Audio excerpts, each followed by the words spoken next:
بسم اللہ الرحمن الرحیم۔ مفتی حفظ الرحمان صاحب کا یہ بیان کہ تراویح میں دیر سے آنا نفاق کی علامت ہو سکتا ہے، ایک نہایت سنجیدہ نقطہ ہے۔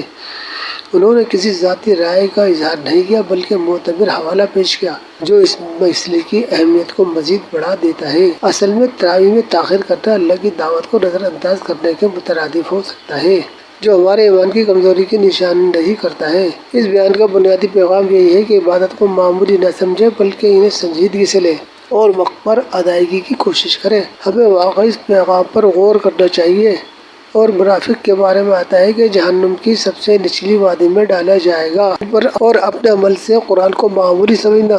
اللہ حفاظت فرمائے۔ مفتی حفظ الرحمان صاحب سیملکی نے ابھی ایک جگہ پر یہ فرمایا حضرت نے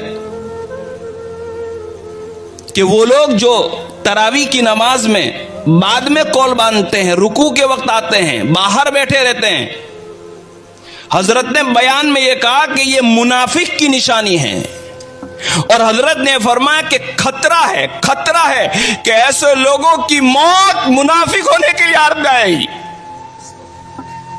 حضرت نے فرمایا میں اس لیے کہتا ہوں کہ در مختار کے اندر بہت بڑے محدث نے بات لکھی ہے، اور حضرت نے فرمایا اس لیے کہ اللہ کا قرآن پڑھا جا رہا ہے، اللہ پاک بات کر رہے ہیں، اللہ تجھے بلا رہے ہیں اور تو باہر بیٹھا ہے۔ اللہ کہتے ہیں میرے اس بندے کو میری جنت کی کوئی ضرورت نہیں۔